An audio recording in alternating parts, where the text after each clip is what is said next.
Edisona, të përshëndes, u bë tashmë disa ditë nga nisja e këtij aksionit të Autoritetit Kombëtar të Ushqimit, ti do më ndihmosh edhe me kohën eksakte se sa kohë ka në fakt që AKU-ja ka filluar të kontrollojë tregjet dhe çdo biznes që tregton në fakt produkte ushqimore. Çfarë mund të themi deri në këto momente, çfarë është konstatuar, si është cilësia e tregtimit të ushqimit në Elbasan? Ju përshëndes që me fillimin e vitit të ri 2024, edhe Autoriteti Kombëtar i Ushqimit Dega Elbasanit ka nisur një aksion të gjerë, i cili duket se do të vijojë deri në përfundim të vitit dhe në fokus veç produkteve të cilat tregtohen në markete, gjithashtu janë edhe thertoret edhe baxhot, si një nga pikat kryesore sa i takon sigurisë konsumit, janë në fokus të autoritetit gjithashtu për të kontrolluar. Dhe në fakt nuk kanë munguar kontrollet sa i takon thertoreve dhe dyqaneve të mishit, por gjithashtu edhe baxhove të cilat përpunojnë produkte të qumështit. Në qarkun e Elbasanit janë të paktën 3 thertore të mëdha të licencuara, të cilat ndodhen në bashkinë e Elbasanit, në bashkinë e Gramshit dhe gjithashtu në bashkinë e Librazhdit. Dhe padyshim që her pas here Autoriteti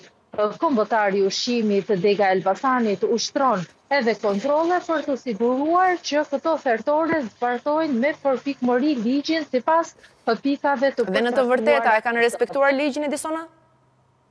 Sa i takon thertoreve, duket se kanë respektuar ligji, por problematika sipas specialistëve të AKU-s mbeten dyqanet e mishit, pasi në këto vende duket se ka abuzim deri diku dhe shkelje të rregullave të vendosura nga AKU. Pasi janë këto të fundit dyqanet e mishit të cilat janë gjobitur nga ana e AKU-s për mos zbatim të rregullave kryesisht higjieno-sanitare dhe po ashtu edhe sa i takon ka një statistikë, Edison, se sa dyqane janë gjobitur dhe sa është gjoba që vendoset në këto raste?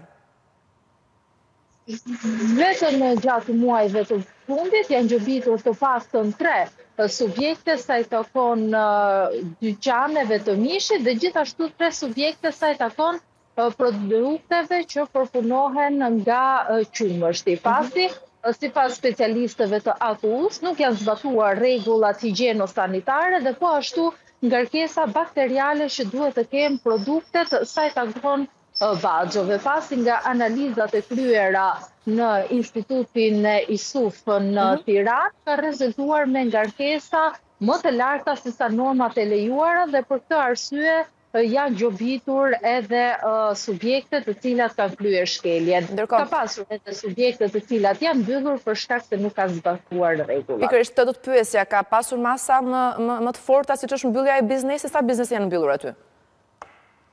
Ka pasur edhe masa më të forta, të paktën 2 biznese janë mbyllur gjatë vitit që lan pas, baxhot të cilat nuk kanë respektuar rregullat higjieno-sanitare dhe po ashtu pikat e tjera të cilat përcaktohen qartësisht në legjislacionin për mbrojtjen e konsumatorit dhe në shkelje të herpashershme Autoriteti i Elbasanit ka vendosur përmbylljen e biznesit dhe gjithashtu sekuestrimin e produkteve të cilat nuk kanë qenë të këshillueshme për konsumim dhe janë vendosur që nuk janë të përshtatshme për të konsumuar. Pra edhe produkti është sekuestruar. Ndërkohë ti ke marrë një intervistë edhe një specialist të AKU-s, Fridus Kurti, i cili padyshim jep statistika dhe sqaron akoma më mirë edhe çfarë janë konstatuar dhe çfarë janë gjetur në bizneset e qytetit të Elbasanit pas këtij aksioni dhe sa do të vazhdojë në fakt. E ndjekim.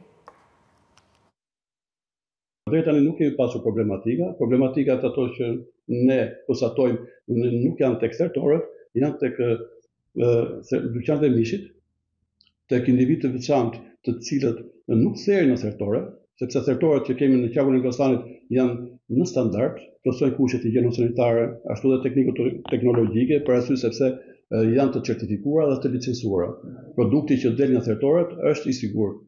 Në qarkun e Elbasanit ushtrojnë aktualisht aktivitet sot në të gjithë qarkun rreth 21 subjekte, 5 e këto janë sezonale, kurse pjesa tjetër janë me aktivitet gjithëvjetor. Her pas here, sipas plani të marrjes së mostrave me bazë risku, ne marrim mostra dhe i dërgojmë në laboratorët ku bën kryet analizat në ISUF Tiranë dhe në laboratorin Rajnald Durrës, për arsye se këtu në Elbasan nuk kemi laborator të tillë.